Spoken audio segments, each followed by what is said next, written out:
Hello guys, welcome back to another video. This video is another review, and this is my first Brickmania kit review, and this is on the Brickmania T34 tank.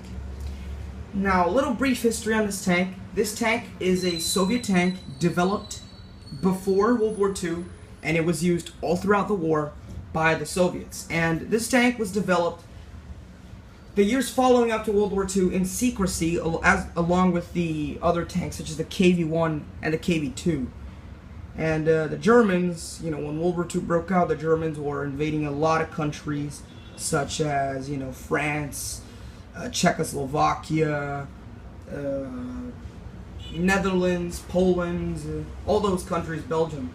And in 1941, the Germans decided to invade the Soviet Union in Operation Barbarossa. And they initially thought that the Soviets would really have any good tanks because, they initially thought that the Soviets would only have tanks such as the KV-1, not KV-1, the T-26 and the BT-7, which were very small, very weak tanks that couldn't really do anything to the German armor. And when the Germans actually invaded Russia and they saw these tanks that were impervious to anything that they threw at them and could easily destroy a Panzer IV or III, the Germans kind of freaked out. And the only real thing that could take these things down was aircraft. So the Germans then developed tanks such as the Panther and the Tiger to, be able to compete with the T-34 and the KV-1 and KV-2. The Russians later made an upgraded version of this tank called the T34/85, I believe, which had an upgraded gun that could take down the German tanks. So this thing remained in service, I believe, till the 1950s when it was replaced by the T-55. And that's pretty much it about this tank. So the kit itself, before we talk about the tank, let's talk about the figure. This figure doesn't actually come with it, but this is a custom figure I made. It's a Soviet tank driver. The torso is a Brickmania torso, but the head and the helmet and the legs are custom made. And the thing about this tank is that I didn't actually buy it. I used the Brickmania Operation Barbarossa instruction manual to be able to put this thing together. But if you were to buy this tank, you would get this torso, just a different head and legs. But speaking, of me having to use the instructions, there are miscolored parts, like in the turret over here.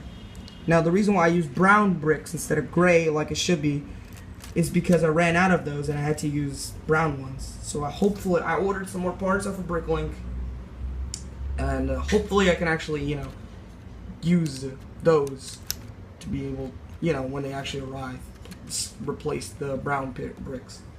But anyways, let's talk about the kit itself. Now, the tank is very nicely put together, very, very faithful to the real vehicle. Looks pretty much like the thing. Daniel Siskin, the guy who put this together, did an amazing job at it. Now, let's take a look at some of the features. Now, the turret spins 360 degrees with no real problems there. The gun can turn to an unrealistic level. Of course, in real life, it could just turn up to here, I think. The commander hatch can open, commander's hatch, although it's a little tricky. You can put the minifigure in one of these two bricks. I don't know, I guess it doesn't really matter. Just put in one of these studs. It also has hatches on the front. It's got two headlights. It's got a machine gun on the front. And it also has this hatch, which is the driver's hatch. It's a little tricky to open, but it's possible. You can open it. Also really tricky to close. There's also a hatch back here, which is another, I don't know if it's an engine compartment or if it's an actual hatch where people can get in. The tracks are the Brickmania dual double wide tracks. They roll nicely. On this surface it doesn't really roll nicely because it's a smooth surface, but on a carpet it would roll very nicely. Now, the thing about this, though, one problem I have encountered with I don't know if it's my particular model or if it's with every of these tanks, the tracks have a tendency to sometimes jam. I don't know how to describe it, but they kind of just stop rolling.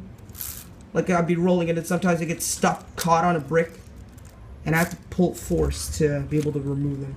Another problem I've encountered with the tracks is that they also have a tendency to sometimes break off.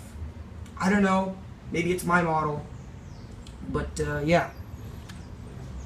And that's pretty much it. There's not really much to say about this. So, yeah, I mean, it's kind of a simple vehicle. I think in real life you'll have a crew of around, would have a commander, a driver, a gunner, and a loader. So around a crew of 4 people operating this thing. And, yeah, that's pretty much it. This tank is a little complicated to put together. It's not as simple as, say, a Panzer III. Because there is, like, this particular front hatch. I don't want to call it hatch. Particular front area here. It's actually, like, connected to the wheels. So sometimes when you're turning, this part actually has a tendency to pivot forward, which is kind of annoying. But, yeah. I mean, there's not really much to say about this. It's kind of a simplistic vehicle. I like it a lot, though. I would say this is a better display model than it actually is a play model, because there is some parts in it that are fairly fragile, like the actual turret itself. A lot of the times you're trying to open, you end up pulling it apart like this. But anyways, that's pretty much for the kit. Hope you guys enjoyed this video. It was a bit of a short video, but there's not really much to say about this. So if you're thinking about picking this tank up, I'd say totally do so. It is a really cool vehicle. And yeah, thank you guys for watching. Please subscribe, and I'll see you guys next time. See ya.